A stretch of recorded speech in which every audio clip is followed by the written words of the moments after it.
I'm Cheryl Coulthard-Waye. I was born in the old Lee Creek Township in 1956, and I'm a fourth child to my mum and dad. And my Adnyamathanha is Morokana.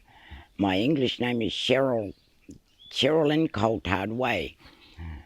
I have two sisters and two brothers, and I grew up on the country, up in the Adnyamathanha country, the stone people we are.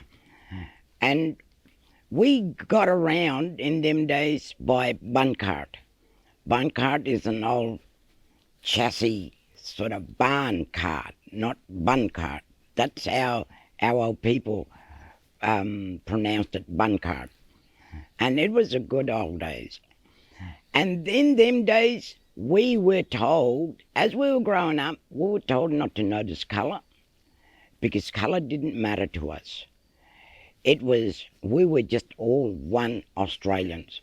And us kids, we went to school when I started school with my sister and brother, there were only the three of us Aboriginal kids to 8 non-Aboriginal kids. And it was like one big happy family in the Blindman school. Even though we had to walk 2.5 miles to school every morning and back every afternoon, but it was adventurous to me.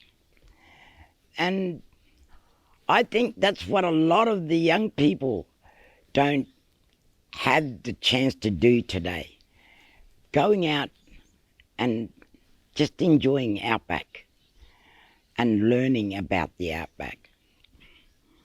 1967, even though I wasn't that old, but I noticed how it changed the adults, like our Adnyamathanha people.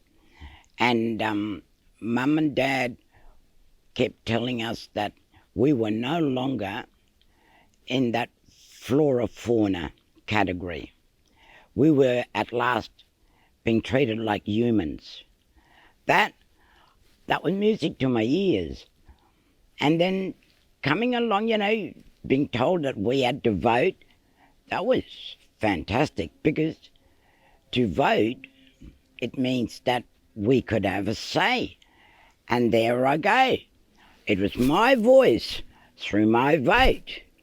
I didn't need anyone else to be my voice when I turned 18. And then the year of the native title, I think that was a shame job, because that's when our communities were split, and that was also when we were put in that one big apple cart. All the Aboriginals, different groups, like they did with the penal islands, when they put Aboriginals in custody, they put them all in one island. And this is what native title done. It was taking us backwards. In native title, you had to still have your traditional laws happening. Adnyamathans, they didn't have traditional laws. We only had our traditional culture, our identities. And so a lot of our Adnyamathanha men went to the APY lands to go through the traditional laws, the men's business. And that changed everything.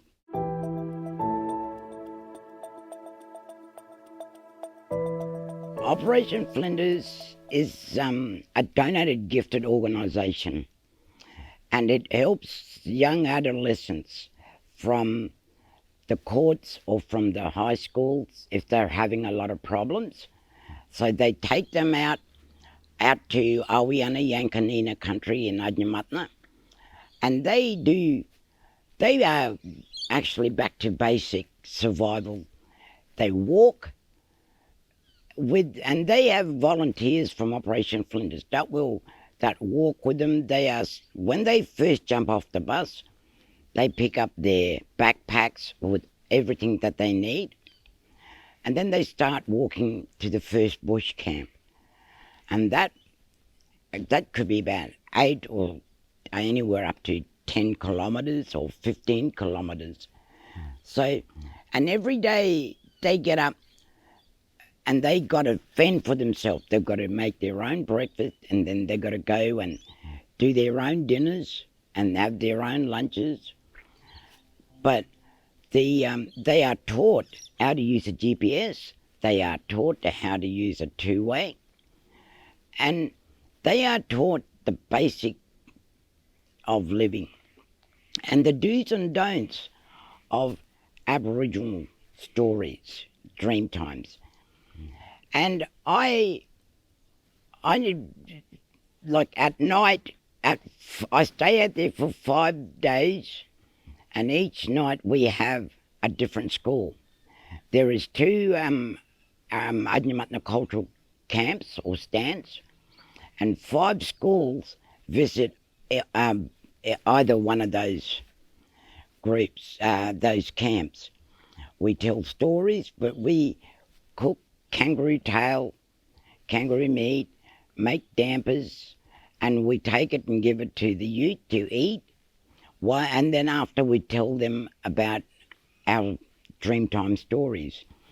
But our Dreamtime stories is starting to turn for me because there's a lot of volunteers, Operation Flinders. They are coming back and telling us that how some of these young people have been throwing stones in a water roll.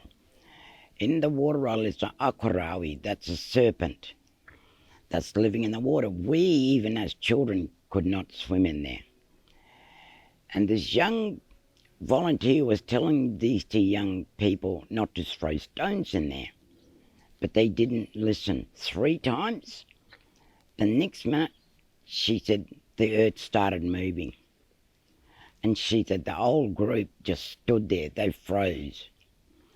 So, is it dream time or is it real time? You know?